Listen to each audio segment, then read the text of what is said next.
Hey animators, welcome back to my channel. Now I'm sorry about my absence in the past few days. I was working on my rigs. Oblivion 6.0 should be finished in the next few weeks or so, but I'm still gonna make the animation for the introduction, so it's gonna take a while, so don't get your hopes up just yet. If you haven't noticed the background yet, welcome to a Photoshop tutorial. I don't usually do stuff like this, but since you got voted, here we are. I wanna make this into a general Photoshop tutorial, so it's not specific to my audience. So I'll be going through Photoshop in general, how to use it, what all you can do with it and stuff like that. And since this is still my channel, at the end of the video, I'm gonna make an example which is specific to my audience. For example, like how to improve your renders and stuff like that. My bad. There's also a bunch of useful tips at the end of the video that I forgot to say sooner, so it is useful to watch the whole thing.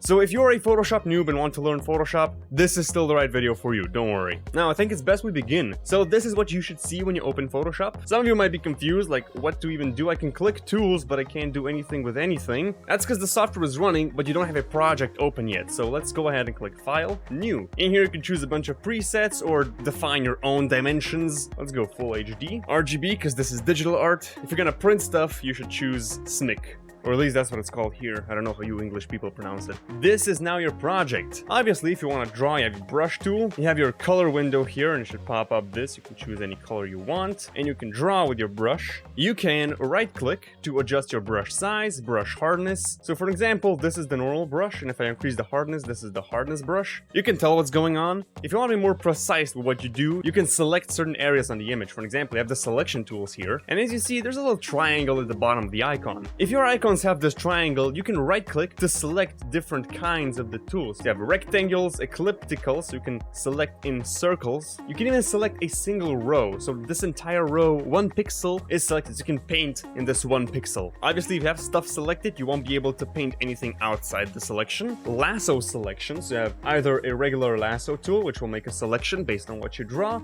polygonal lasso, which you can click to draw your shape, and this is your selection. You have magnetic lasso, but it'll automatically try to find the edges, or if you click, you can make points manually, but this one is harder to use, so I just usually stick with polygonal lasso. If you have a selection already done, you can double click and it will finish your selection. I'm just spewing random facts about the tools at you right now. You can pause the video to process what I'm saying easier. I'm trying to get this done because we have a lot of stuff to cover. Of course, you have your crop tool, so it's gonna crop to either your selection, or if you have no selection, you can adjust the ratio manually, or you can set ratio. For an example, I want to crop this 16:9. So now the ratio is always going to remain the same. You got different patch tools. You don't need to know about those yet. Brushes, pencils, color replacements. Ooh, mixer brush tool. That one is interesting because you can mix 2 colors. It's like actually having a wet brush when you can just like go across the colors. It's gonna slightly mix them together. It's going to mix those 2 together. You can see there's traces of both colors in here. If you want to transform different parts of your image, you can select an area and press Ctrl+T. This will give you the free transform tool. You can rotate, you can move, you can scale, and additionally, you can right click and have extra options down here. For example, distort, which will let you move the corners and distort your image, as you see what I'm doing right here. You've got the option of perspective, which is going to place it in a perspective, like this is on a wall, which is going in that direction. You can see what I'm doing. Whoop, whoop. Or you can go to warp, and this will let you warp certain parts of your image, so you have total control on what's going on. Click enter for when you're done, and this is your new thing. If you got your color picker, so you can pick the color, now it's gonna stay here. Oh, you can have 2 colors at once, so if you press this arrow, now you have white color. I can paint with the white brush, and I can swap the colors, and I have the pink brush. For example, let's say you want to have 2 colors at once. I'm pretty sure you can press X to toggle. Yeah, X. So if you're drawing something blue, X, you can paint in your secondary colors. So you have like, it's very practical. You can click this icon up here to just reset them back to black and white, which is the default setting. You've got your eraser. However, be careful what you do with the eraser. This is my default layer. If I unlock it, as you see, if I erase stuff, I'm not gonna get white, I'm gonna get transparent. This is literally an invisible part of the image. Which brings me to my second point, layers. Layers are great, because if you click this icon to add a new layer, let me position this layer down below, and imagine layers like physical layers. So if I draw something on this bottom layer here, you see, it's gonna get hidden by the second layer. So this upper layer here is mostly white, but I've erased certain parts of the layer so you can see through it. And what you can see through it is the layer beneath, which is this red blob I drew. Layers are legitimately like physical layers stacked on top of each other, which is what you see see from the upper perspective. You can also select both your layers by holding down Shift and merging those layers so now they are one. You got your bucket tool so you can paint bigger surfaces. Also, you can mess with the tolerance. Let's put it up to 255, I think is the max. Bam, it just ignores all the boundaries, almost. You got your text tool, text. Oh yeah, weird typography selected here. Oh yeah, one thing that is interesting, if you want to change your font, you don't have to click the arrow, you can just click the text here and press the up and down arrow so you can toggle between the text easier and have it previewed. Let's say I like this even though I don't.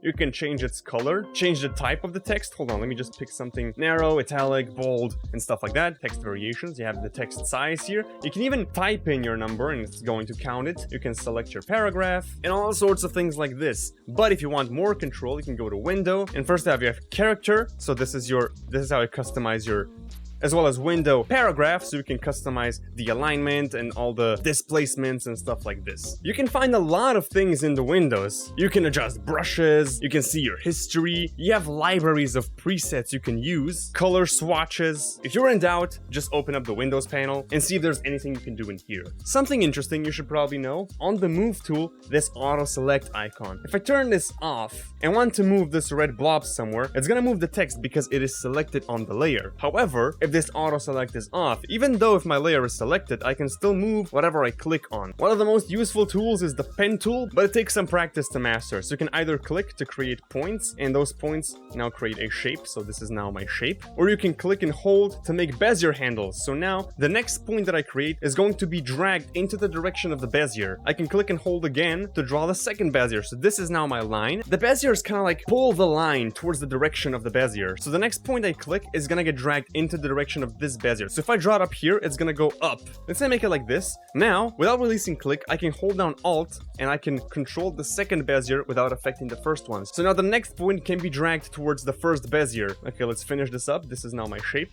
Why is this useful? First of all, you can apply effects to paths. You cannot make a path by drawing it with a brush. It has to be made with the pen tool. Also, it's easier for you to select stuff because you can draw the curves manually without having to click on each point or select pixels. Plus, a lot of compatibility between all Adobe programs work by using paths, which is made by the pen tool. So whether or not you're doing advanced stuff or simple stuff, I recommend you learn the pen tool because it is a useful thing. There's also a whole bunch of tools for you to edit down here. You can right-click this and click Edit Toolbar, and on the left side are all of your tools. So you can see the move tool is on the top. These selection tools are in a group. So if I right click this, you can see all these tools are in here. That's what this huge chunk means. The next chunk is the lasso tools. Then I have the crop and perspective tools. You can see it on my left side as well. On the right side are your unused tools. For an example, let's say I want to have an artboard tool right above my hand tool. So if I just drag it in here, you can see the artboard tool is here, so I can use it.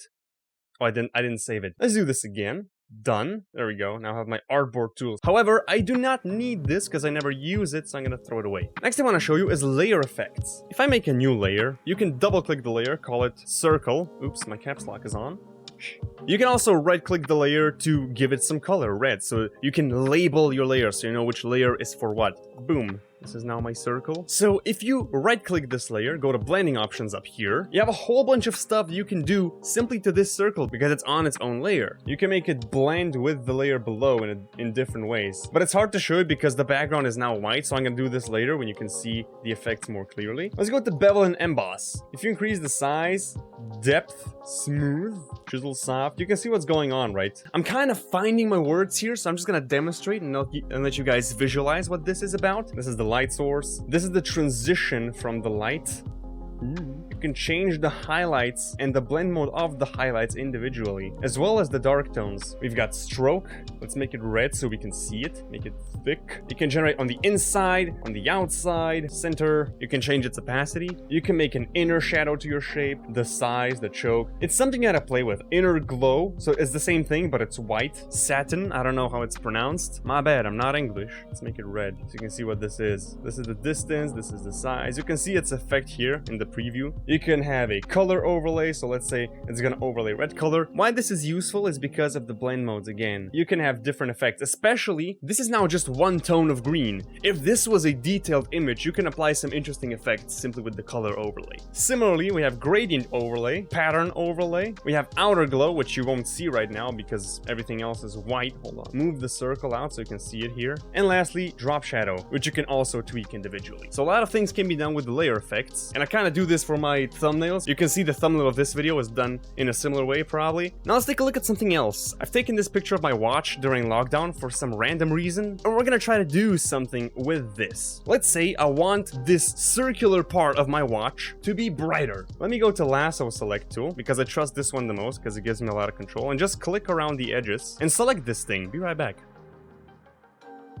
Whoop. Now it's selected. So you could instantly go up to image, adjustments, and you have a whole bunch of effects here. Let's go to the first one, brightness and contrast. You can just raise up the brightness here. Seems pretty simple, right? Well, if you click OK, this is it. Now it's done. You can either undo or bury the effect further down in history. The history is going to be piling up, and there's no way for you to change it afterwards unless you undo all of your changes. So what I like to do is press Ctrl+J, and this will duplicate your selection to the next layer. So if I make this bottom layer invisible, you can see the second layer now only consists of my selection. It's not too smooth, it's just demonstration. But what's really interesting is you can click this icon to make an adjustment layer, and let's make a brightness and contrast adjustment layer. So if I do this, of course the entire image is gonna get affected because this adjustment layer is affecting everything beneath it. But you can right click this layer and select create clipping mask. So now all the changes will only apply in the alpha channel of this layer. So everything which isn't transparent is gonna be affected on this layer only. You can always click the layer again and mess with the contrast and stuff. So let's make this brighter for some reason. Let's say I want to have a vignette.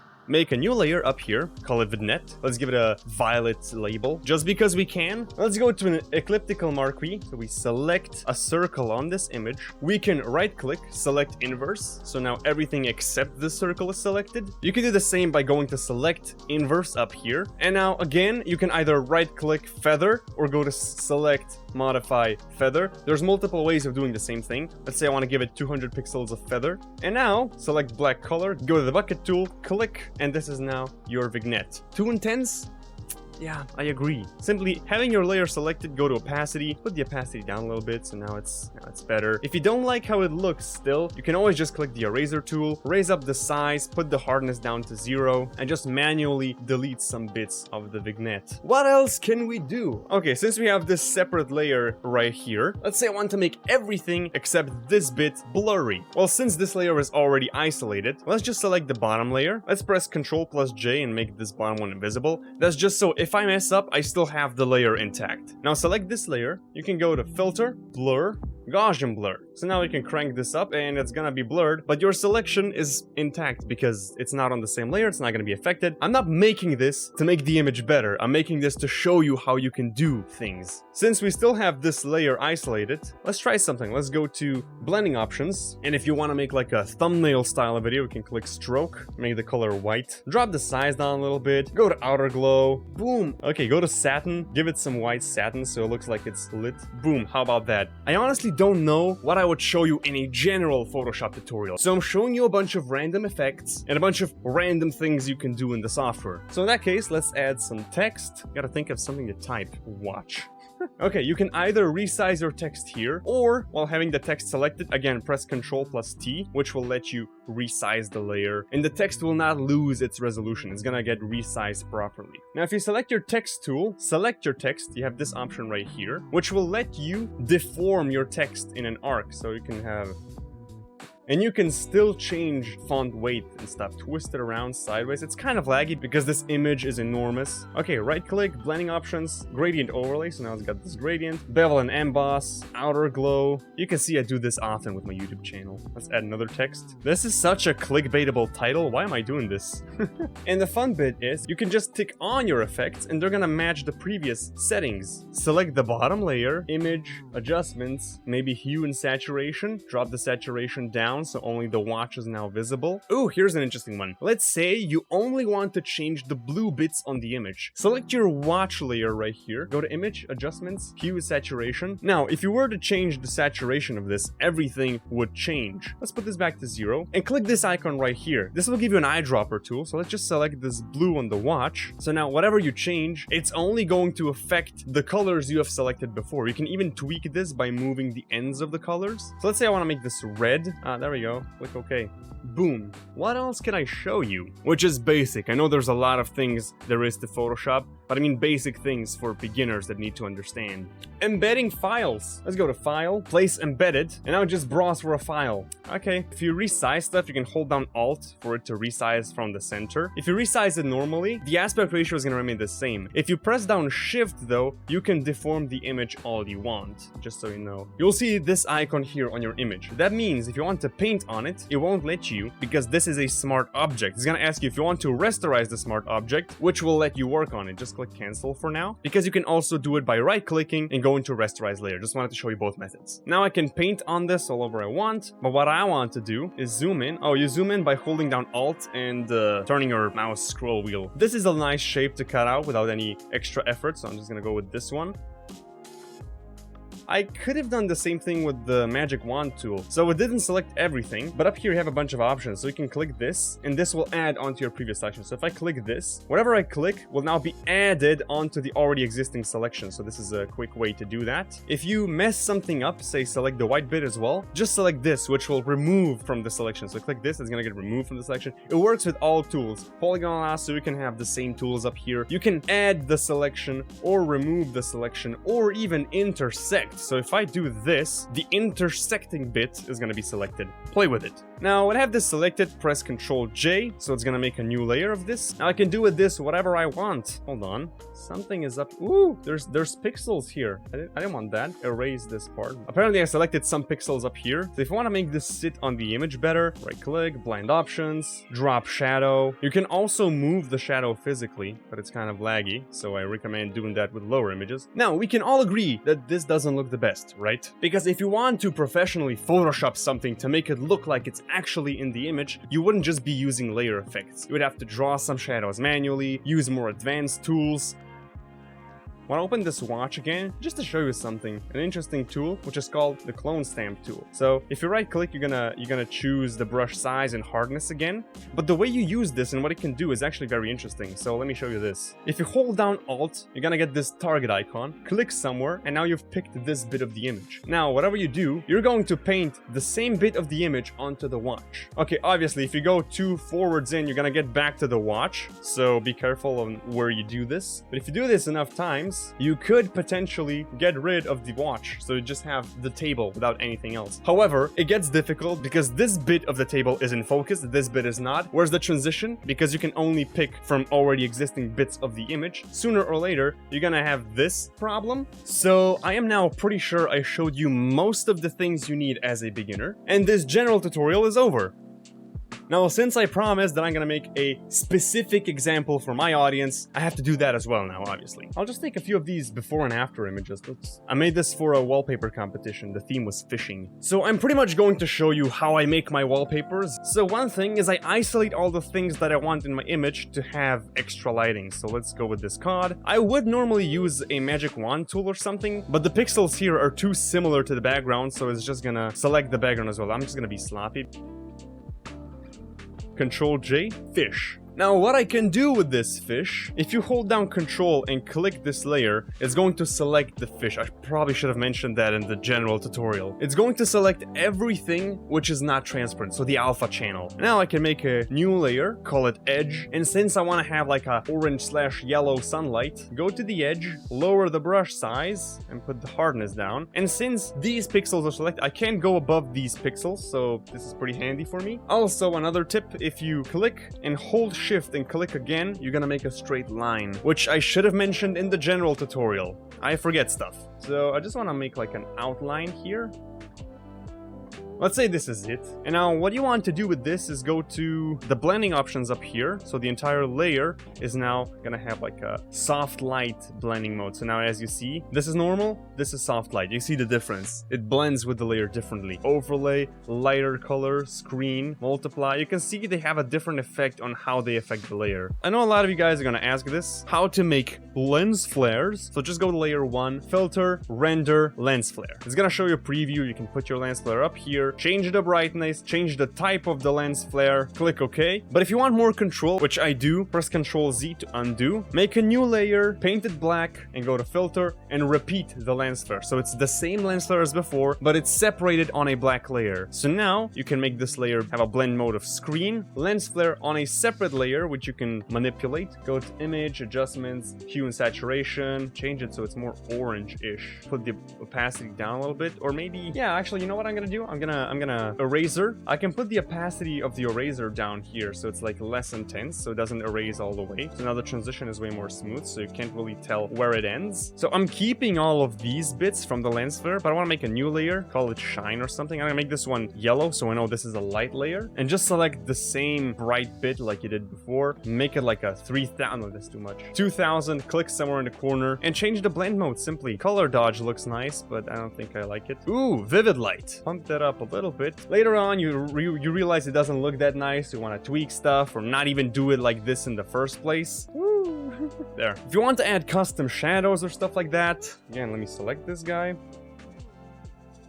This is super sloppy, I just want to get it done. Again, Ctrl J. And the reason why I'm separating them is not only so I can easily select them to not go over the edge, Control click on this bit, you can also add layer effects, such as satin. If you feel like your character isn't lit well enough, you can always just go to blend mode, satin, or however this is pronounced, I still don't know.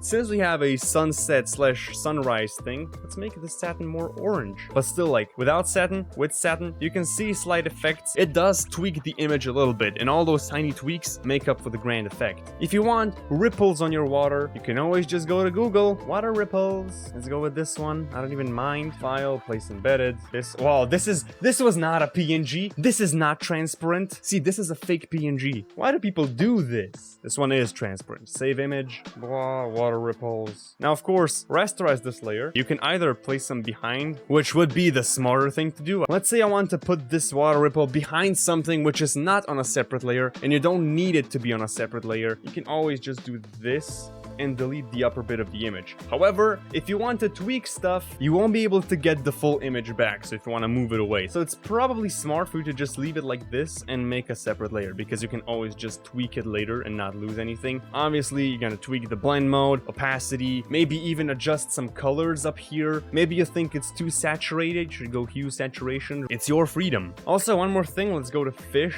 select the fish layer. I usually have 2 layers for lighting and 1 layer for shadows. You can make a new layer, highlights, grab the same bright colors, just paint this side, so now this half of the fish is now bright. Change the blend mode, like color dodge looks pretty nice, drop the opacity down a little bit. So the highlights is now additionally lighting up the fish. And I also have 1 layer for shadows, make a layer. I usually paint the shadow layers violet and the light layers yellow, so I always know, oh, this is my light layer, so I know where to paint, so it's easier to find my way around. The fish layer is selected, so you can just come in here and draw some shadows on the fish. Simply drop down the opacity and just tweak it as much as you want. This is the fish without all the layers. This is the fish with all the layers. So you can see it does make a difference. And I usually do this for most of my objects, and sometimes you would even have to draw your own shadows. For an example, let's pretend the lake is the ground and there are no shadows on it. So you would want to draw your own shadows. Hold on. You can just draw some shadows on this layer right here, because if this was the floor, you would want some shadow there. Of course, maybe later add some particles. Actually, I can do that as well. Make a new layer, go to brush. Let's go to brush presets instead. I have this brush selected, as you can see, like the regular brush. You can go to scattering, increase the count. No count general, I want consistency. And now, if you paint something, it's going to scatter this brush around, making small pixels. So if you do this, put it down to 9 or something, give it bright blue textures. The count is too much, hold on. Click, oof. If there's a way to make this less intense, probably is, I just don't know about it. However, you have yourself a bunch of particles, you can change their blend mode, their opacity, and you have full control over everything on the image. And after all that, you make some tweaks, such as color correction, curves, and all the effects that affect the image as a whole. Now that is all for my Photoshop tutorial. Unusual to most of my content, but it was pretty fun nonetheless. If you got any questions, or if you want me to make a follow-up tutorial on something more specific, drop your comments below, or drop in my Discord server where you can also vote for my next tutorial. So I guess I'm doing Photoshop as well now. Nonetheless, thank you for watching. If you liked the video, drop the like. Now that was it. Until next time, stay sharp.